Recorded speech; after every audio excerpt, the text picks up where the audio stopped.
का? हा, मग ते डबे करेन ना मी, त्यात माझं येळ जातलो. नाही, तसं काहीही करायचं नाहीये, दगदग करायची नाहीये. अगो मग काय करू मी? तू सकाळी जी बाहेर पडतं ती संध्याकाळी घरी येतं. 5 तास गेले तिकडे, 2 तास गेले प्रवासात, सगळा दिवस संपला. मग काय करू मी? स्वयंपाक केला की काय कामच नाही माका. अगं दुपारी थोडं पडायचं. पडायला मी काय म्हातारी झाली काय गो? हा, आणि पडायचं म्हणजे किती? अर्धा तास, पाऊण तास झाला. मग बाकीचं काय करू मी? मग घरातलं एखादं उकर काम काढ, ते कर, रेडिओवर गाणी ऐक.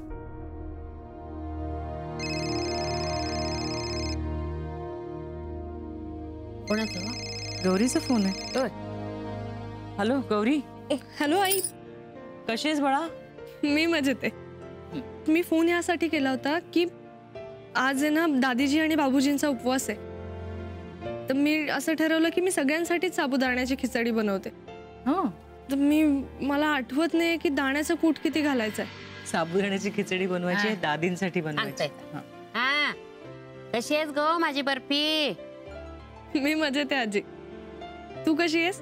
अगो माझ्या बर्फीचा फोन येला ना, मग मी चांगलीच असणार. साबुदाण्याची खिचडी करूची आहे ना, मी सांगते तुका.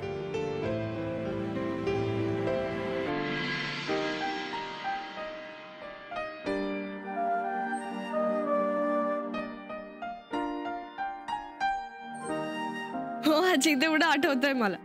पण त्या पदार्थाला चव येण्यासाठी काय करूचा हे मी तुका सांगलंच नाही. काय काय राहिलं आता? हळद, तिखट, मीठ ह्याच्यात चव नसते गो. त्या माणसाच्या हाताला चव असता.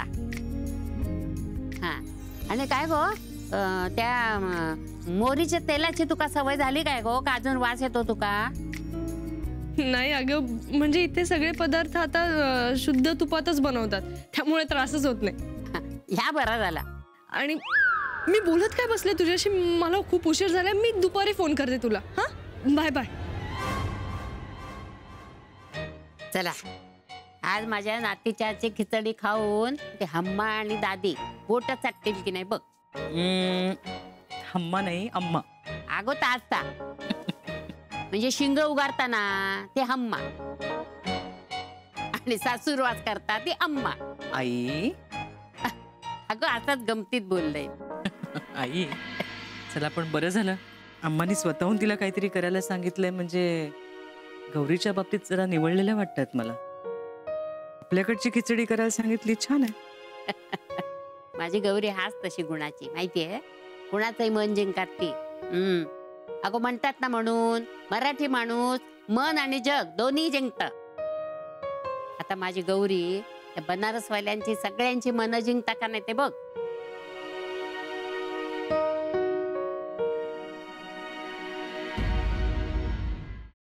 सफरचंदाचे काप नीट परतल्यानंतर त्यामध्ये दालचिनी पूड आणि मध घालून पुन्हा नीट परतून घ्यावं. बटर लावलेल्या ब्रेडवर सफरचंदाचे तुकडे, बदामाचे तुकडे, टुटी फ्रुटी, डार्क चॉकलेट आणि मीठ घालून दुसरा ब्रेडचा तुकडा त्यावर ठेवून वरच्या बाजूला बटर लावून घ्यावं. एका बाउलमध्ये स्ट्रॉबेरी सिरप आणि क्रीम घालून सॉस तयार करून घ्यावा. तयार सँडविच पॅन मध्ये बटरवर ग्रिल करून घ्यावं आणि स्ट्रॉबेरी सॉस बरोबर सर्व्ह करावं.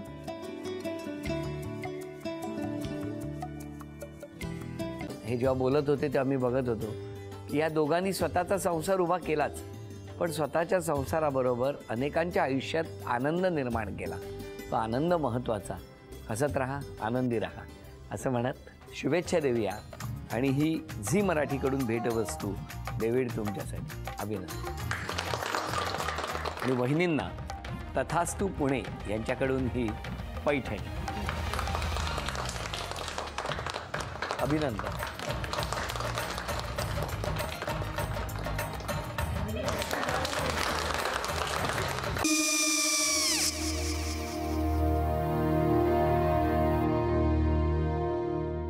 काय गो, हा काय झालं?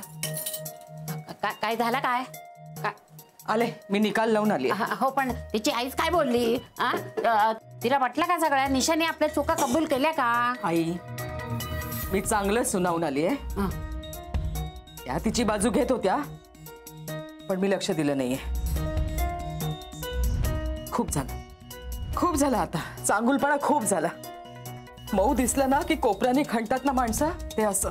अगो पण आईच म्हणली काय तिची, पटला काय तिका? मला माहिती नाहीये. आई, मी तुम्हाला नंतर फोन करते. हो आणि आई बाबा जे बोलले त्याचं वाईट नका वाटून घेऊ. सॉरी. सॉरी काय त्या? नेहा आले. आई मी येते. हो काकू येते.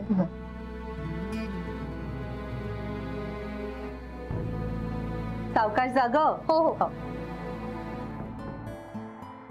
मग काय काकू, कधी उडवता लग्नाचा बार? बघूया.